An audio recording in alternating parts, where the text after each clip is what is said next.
Greetings and welcome to another episode of Q Points Podcast. I'm DJ Sir Daniel. And my name is J. Ray, sometimes known by my government as Johnny Ray Cornegay III. And Sir Daniel, I am really excited about the conversation that we're about to have. Absolutely, because Q Points Podcast is the podcast dropping the needle on Black music history. Yeah. And I feel like right about now we could use a little sweet inspiration. How about you?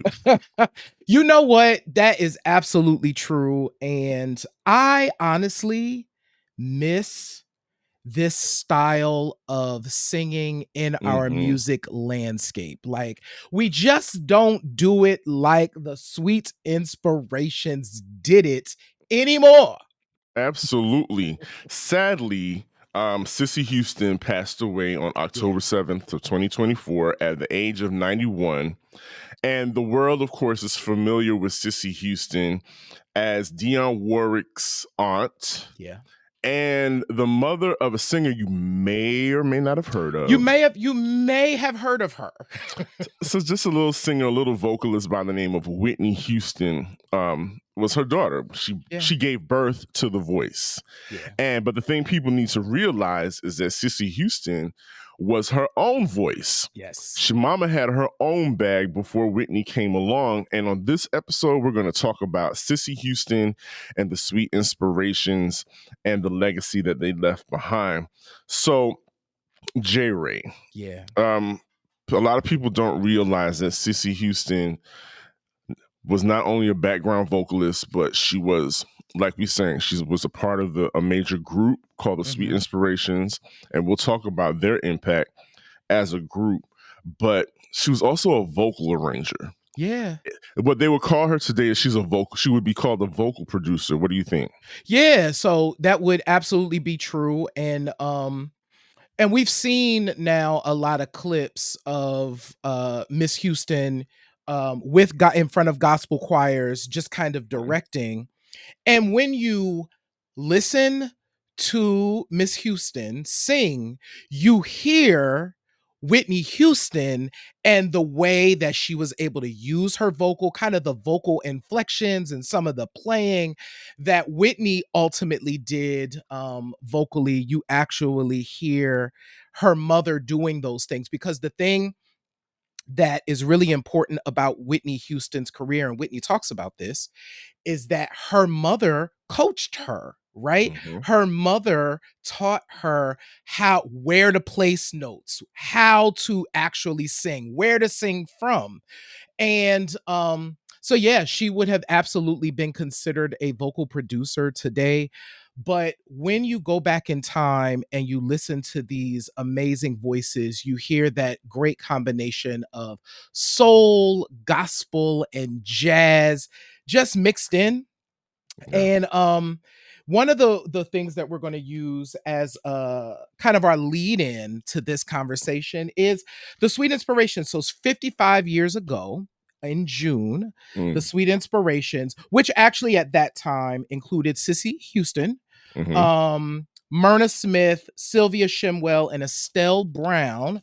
There have been several lineup changes over the years, but this is actually the last official album that Cissy appeared on. She left the group after this in 1969, but it's called Sweets for My Sweet. And I want to read a quote from the liner notes. So back in the day, kids, on records, you would not only get liner notes so you can know who produced records, you would also get like a story, right? So the story here, and the quote I want to read is from the second paragraph. The Sweet Inspirations, all from gospel backgrounds, found that they could utilize those roots when they began working around recording studios as background singers. They soon became so proficient that they were and still are one of the most called on background singers in the country. Aretha Franklin, Wilson Pickett, Herbie Mann, Nina Simone, Solomon Burke, Chuck Jackson, and many, many others have used the voices that the Sweet Inspirations have polished and honed to perfection. So that was on this record. And another quick note about this record, Sir Daniel, which is related to another diva that we recently did a show about, is Miss Shaka Khan. Mm-hmm. All of the string arrangements, because back then, the kids had strings in the studio. Oh, they had a whole orchestra. Whole orchestra. All of the string arrangements were done by one Arif Mardin, who produced the Shaka Khan albums as well.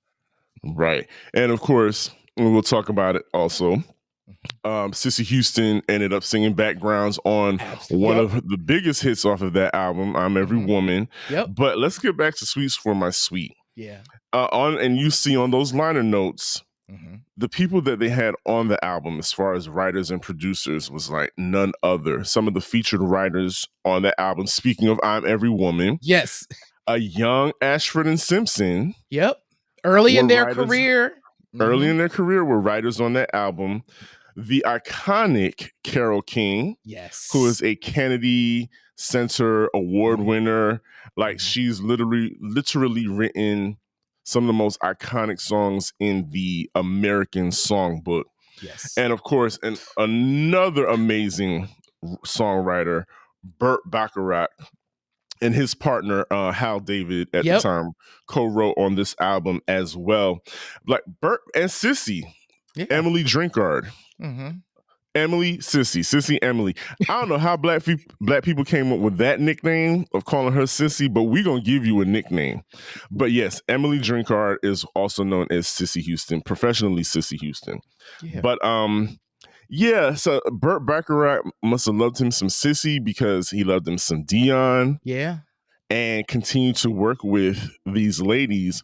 Again, so Dion was Cissy's aunt. Yeah. And wasn't Dion one of the original members of the Sweet Inspirations? Back when they were the Drinkard Singers, Dion and her sister Dee Dee were part of the group. And what's so dope about this is just kind of the legacy of the Drinkard family. So they are famously related to Leontine Price, which people did not know for many years. Shout out to Danielle Smith, who has a whole chapter kind of dedicated to the Drinkard bloodline in her book. So definitely check that out.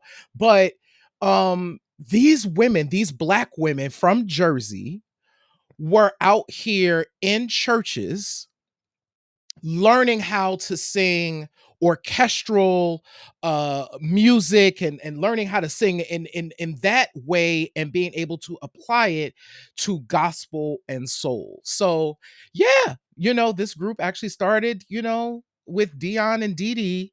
And of course, Dion goes on to become the Blueprint. We talk about blueprints, and Dionne Warwick was that girl in the early 1960s. If you were talking about Black women singers, all of them were aspiring to be like Dionne Warwick. Rock and Roll Hall of Fame inductee of 2024. The album Sweets for My Sweet also contains a Marvin Gaye cover called Chains, right? Yeah. I love that song. It's a, it's a rock little ditty. Back then, and this is weird because when people listen to Chained, it forces you to kind of go back into Marvin's career kind of pre 1968, and you realize that Marvin Gaye was doing like all of this other stuff. Like he was doing like a little rock and a little jazz and like all these other things that were not what he ended up becoming super famous for. Yeah, and one thing about the Sweet Inspirations also is that they were a pivotal part of the Stax recordings as well, because they work with Otis Redding. Yep. I think it was rumored that Cissy might have been dating him as well. But hey, I mean, those things happen allegedly. But yeah, so Stax, they were involved in the Stax legacy. And like we said, they went on to sing background for, of course, Aretha Franklin, Solomon Burke, Otis Redding, Jimi Hendrix, Dusty Springfield, Van Morrison, and get ready for this, Elvis Presley. Yeah, man. So after Cissy left the group in 1969, from like 1970 till Elvis's death, Mm. the Sweet Inspirations were his backing vocalists. So they sang with Elvis for many, many years.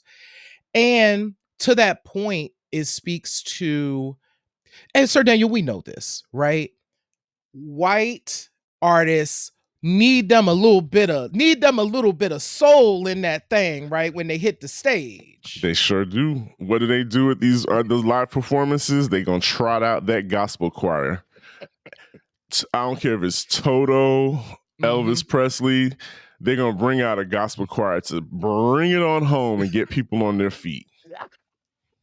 And so the Sweet Inspirations.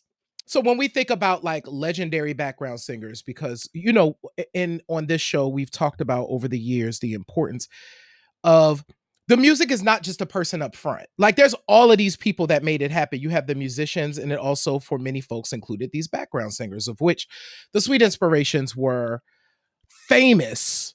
Mhm. Literally, as we read in that paragraph, and that was 1969.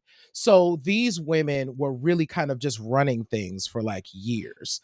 And it's kind of sad that music has moved in such a way that we just don't get stuff like that anymore. You don't get to build a career. These women had a career that they were able to raise their families and live life Yes. on. I was just thinking about the fact that imagine you coming from very humble beginnings, Mhm. from rehearsing at church. And somebody recently brought that up. I think it was Jermaine Dupri said on one of his lives, he was talking about nobody's coming from the church anymore. Nobody's, and we've said that numerous times on this show, Q Points podcast. We've said it. Y'all are not, y'all don't come up in church choirs, flat footed singing, and we can tell. Y'all did not have to rehearse hour after hour, and we can tell at Mhm. church. Church just had people that grew up in the church and sang in the church just have a different kind of discipline, and it literally paid off. I was thinking about them jet setting Mhm. around the world with all these major acts. I also think about because this is, not too far from Jim Crow Yeah. in the civil rights movement, and just thinking about, their treatment in Mm. going in these establishments, especially when they were traveling with the white artists at the Yeah. time, and just thinking about how they were treated. It's possible they had to go enter through the back. The stories are true, and we remember those things. Mhm. So they really, really paved the way and laid it out for a lot of people to come along and to do their thing in the music industry. Cissy literally created a path for her daughter, Ooh. an industry path. I think that's the best form of nepotism ever. I like me a little nepotism. I ain't gonna lie. Bring me up, Unc. Put me on, Dad. I'm not opposed to it. But yeah, so Cissy Houston also goes on to have her own flourishing career as a Yeah. soloist. Mhm. She was a disco singer. She had a Yeah. disco hit. Yeah. Of course, she still hit the background vocal circuit, and she was also singing.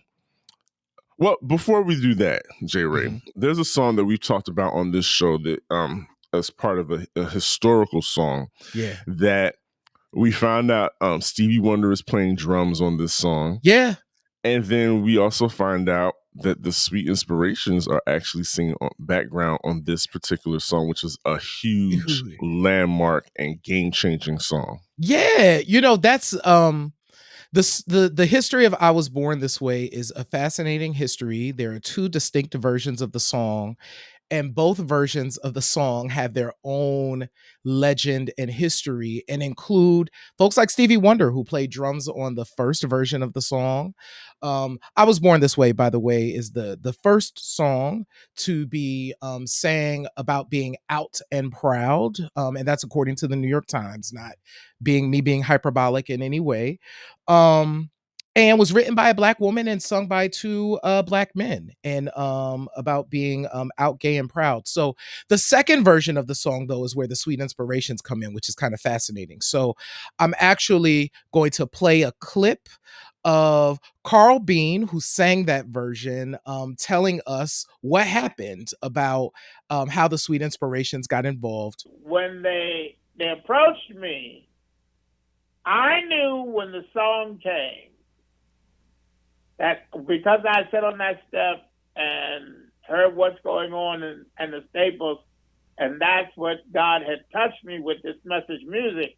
But in hearing that day, I never would have thought in a million years I was going to get the chance to sing about being gay. That was so far from my memory bank for thinking that it just was nowhere around. And when it came and Motown presented the song, I knew the minute I saw the lyric, it was mine to do. Because this is what I left to do. But I just didn't know it was going to be about my particular journey. I saw the lyric sheet. I said, ain't no need of me questioning God. I asked the folk at Motown, I said, can I bring my own background in? And they said, well, who is it? I said, the Sweet Inspirations. So they said, you mean these Sweet Inspirations? You mean them? I said, yeah, these Sweet Inspirations. They said, oh, hell yeah. Like they were going to say no. You like, well, you know. Yeah. So I called the cell. I said, y'all, I got a gift for you. They said, what? I told them. They said, yeah, Carl, you know we will. And I said, because if my girl, we all came up to New York together. I said, all we got to do, you give us the beat and we'll take it from there. We've been doing this a good while together. And so Stella and I worked that way in the studio that night. And the thing that the people loved was really my ad-libbing. All the other stuff that people sing and get off on is me taking it to church. So as you can see, so Carl Bean, who got this deal at Motown to sing this song that was really like the crux of the deal, called up Miss Estelle of the Sweet Inspirations. Cissy was long out of the group by then, and to sing backgrounds on this gay anthem. And their version of the song is the one that the kids tend to go up for because it's very gospel. It's one, it's disco, and two, it's gospel. And so the Sweet Inspirations is just bringing it. So these women were a part of not just music history overall, not just Black music history, but also the history of LGBTQ music includes the voices of the Sweet Inspirations. That's right. And, you know, not only did the Sweet Inspirations make their mark in gospel and disco, but they made their mark in hip hop as well, because there are a couple of those albums, there are a lot of Sweet Inspiration samples that you listen to this day and you can't get enough of. I think the most prominent one that the everyday listener and people who enjoy Q Points will recognize is the classic I'm Blue, which is actually a cover of the Ikettes. I'm Blue, and you will notice that it was sampled by one Ice Cube, but you will also know and hear immediately as the record plays, I'm Blue is the foundation for Salt and Pepper's major, massive hit, Shoop. And so, yes, the Sweet Inspirations gave us a little hip hop ditty as well. So, shout out to them. They did quite a bit in the time that they worked in the industry. But as we started off talking about Cissy Houston, going on to have, you know, being the focus of this conversation, but then going on to have a substantial solo career of her own. As J. Ray mentioned, she's, you know, was featured on I'm Every Woman by Shaka Khan. But did you know that she was also singing backup with Bette Midler on Bette Midler's Grammy award-winning massive hit From a Distance? And yeah, and now Bayhive, listen to this. Cissy Houston is singing backup with Beyonce on The Closer I Get to You.